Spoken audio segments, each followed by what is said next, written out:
Well, here in Toeterville, Iowa, we're here with Sergeant Major Galen Kittleson. How are you today? Just fine, thank you. I want to ask you a few questions about your experiences in Vietnam and how they related to the people here in Toeterville. You grew up in this area. Did you grow up here in Toeterville? No, St. Ansgar. Okay. In fact, I was born a mile and a half west of St. Ansgar. On the farm? On a farm, yeah. Is your wife from Toeterville? Right here, this house. Oh, is that right? Yeah. Now, you have a book out here. In fact, if we can, my prop man, give us a book called Raider that was written about you a few years back. And I've had the pleasure of reading this book. And in the book, you talk about how your wife had to be pretty patient with you when you were serving your tours of duty.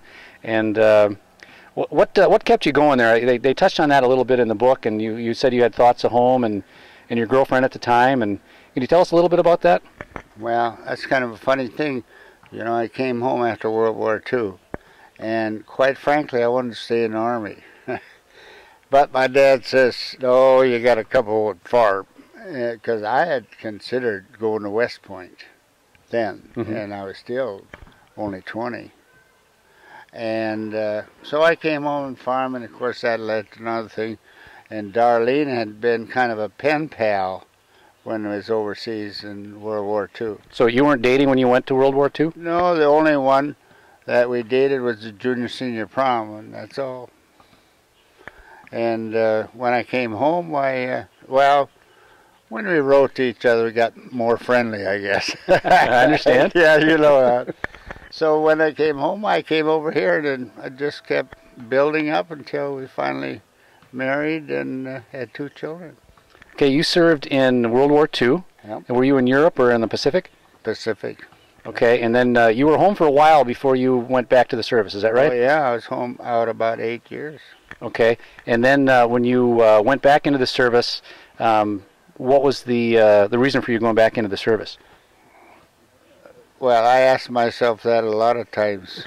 Why a guy with 2 children, happily married, and wasn't making any big money, but I knew he wouldn't make big money in the Army either. Sure. So, but I wanted to get back in all the time, and sometimes I think, well, I tell people this, I think God tells you what you're supposed to do. And I think that's what I was supposed to do, because it was the right thing for me when I went back in. And is that when you got involved with the Raiders, the second tour of duty? Yeah. And was that in Korea? No, that was after Korea. Okay. See, in World War II, I was in the Alamo Scouts, and there was a reconnaissance unit, but we did raids too. I was in on 2 raids, one in New Guinea and one in the Philippines. And those raids were specifically, I think, to go try to extract POWs, is that right? Yeah. See, we got, well, a total 66 out of the first raid and 511 out of the second one.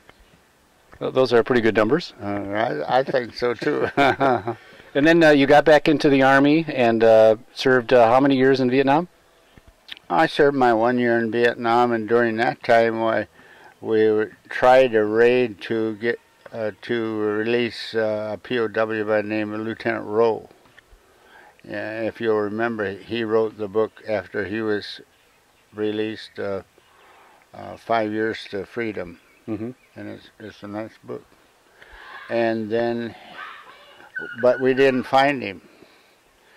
And since my book was written, why the author somehow or other found out that we were only about 1.5 miles away from where he was held, but we couldn't find him in the jungle. Well, it's pretty thick over there, I imagine. Yeah, swampy. Did you enjoy your time in the Army? I mean, in the book, it sounds to a guy in the street like me pretty frightening, and obviously it's dangerous and all those other things. I mean, is it something you did because that's what you felt you had to do? Was it something you enjoyed, or were you scared to death the whole time like I know I would have been? Well, I think the right word is I enjoyed it. Okay. Some things I didn't have to do, but I volunteered for. Mm-hmm.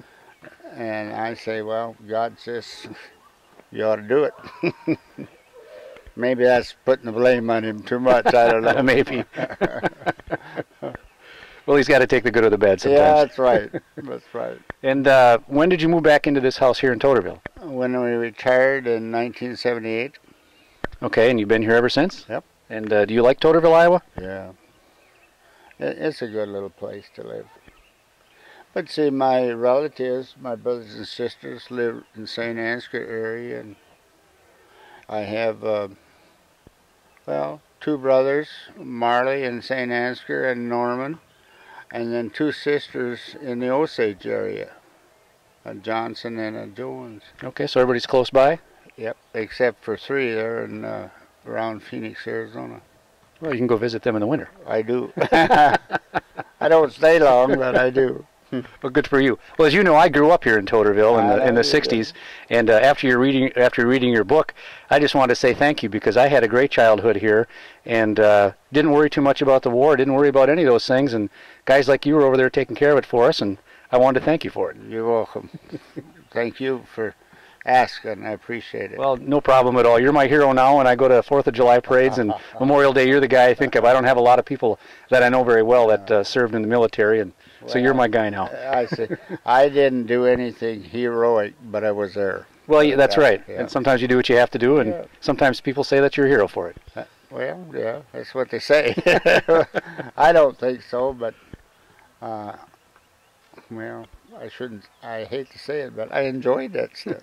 Well, there's nothing wrong with enjoying that. I mean, you freed almost 600 people. That's a lot of value in that. You know, I get a call from a guy from California that was a POW that was in the Cabanatuan one in the Philippines. He calls me every January 30th. That's when we released him. And he says, thanks for my second life. And holy cow, that really hits you. Oh, I bet it does. Yeah. And that's been how many years now? Well, 1945 it was. So, well, 58 years. So that's nice to know those guys appreciate it. Yeah, it is. Well, Sergeant Major Galen Kittleson, thank you very much for your time. We enjoyed it and hope to see you around Toeterville. You're welcome. Thank you, Bill. Very much.